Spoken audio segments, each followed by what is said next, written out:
truth of the case.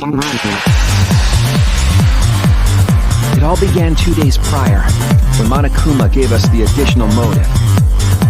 The time limit added to this killing game triggered the crime.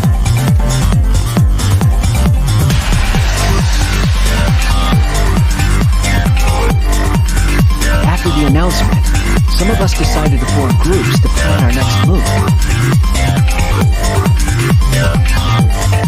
I had my own plan to find the mastermind, and someone offered to help me. At the time, I never would have imagined they would become the culprit. To expose the mastermind, the culprit and I set up hidden cameras in the library. There was a hidden door in the library that showed signs of use. We deduced that the mastermind would return there to let Monokuma out.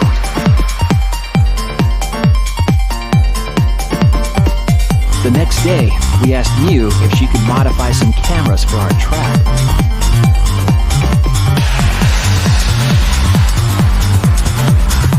We then went to the warehouse to gather the necessary materials.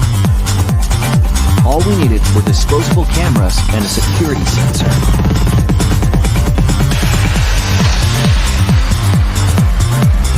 But the culprit found something else there. The murder weapon. That's right, the shot put ball.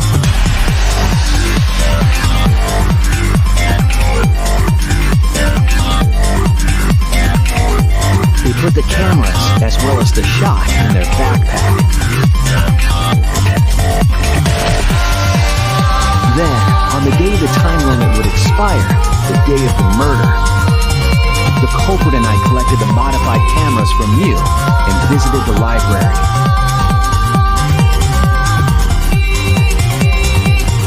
Once there, we searched the room for ideal locations to place the cameras. But even then, the culprit was preparing the murder.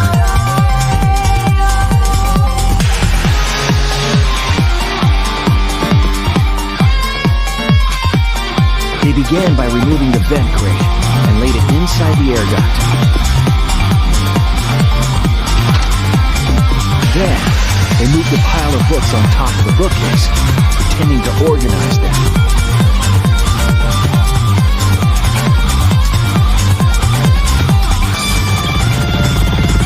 After that, they placed open encyclopedias on the final bookcase. It appeared innocuous enough, but it was actually a path for the murder weapon.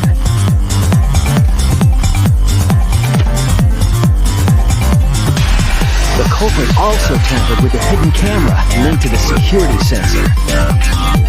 I was responsible for setting up the other cameras, but that one, I didn't even notice their trick.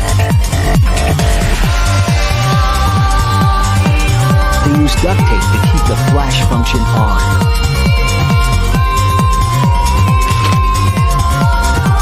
After the cameras were set, the culprit and I climbed the stairs to the first floor classroom. We kept a lookout for the others and waited for the security sensor to go off.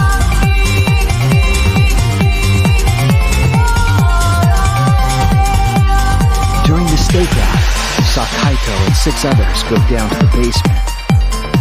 Rantaro was with them, the first victim.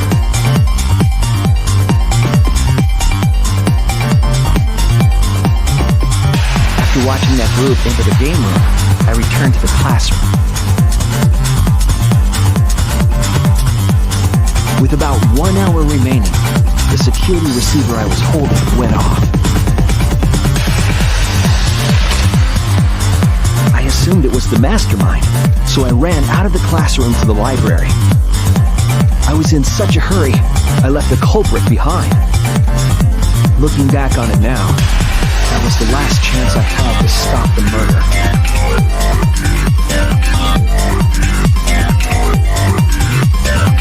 After I had left, the culprit took the shot put ball out of their backpack and rolled it into the classroom vent. This set the murder in motion.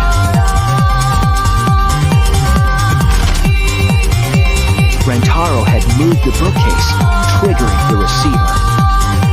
Unbeknownst to him, the trap had been sprung.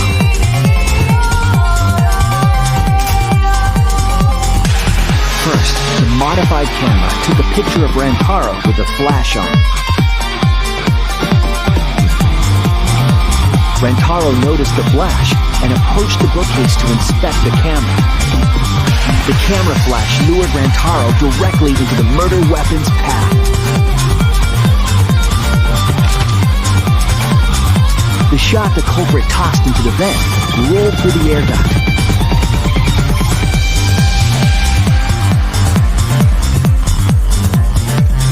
Came out of the library's vent and kept rolling atop the bookcase. Opening the vent grate and organizing the books was all to create a path. Under normal circumstances, the victim would have been alerted by the noise. But the promotional video was masking the sound of the shot rolling.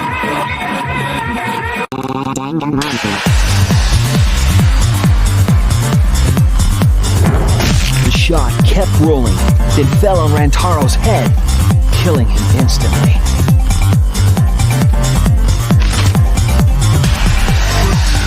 By the time we had entered the room, the murder was complete.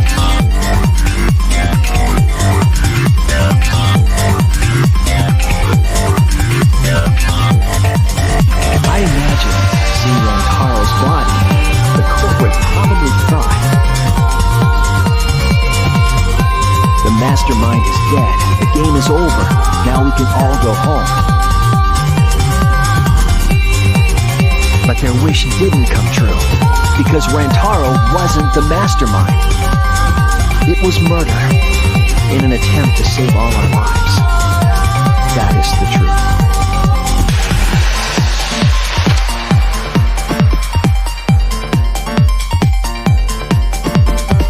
That's the truth behind your lies, Kaede Akamatsu, the ultimate pianist.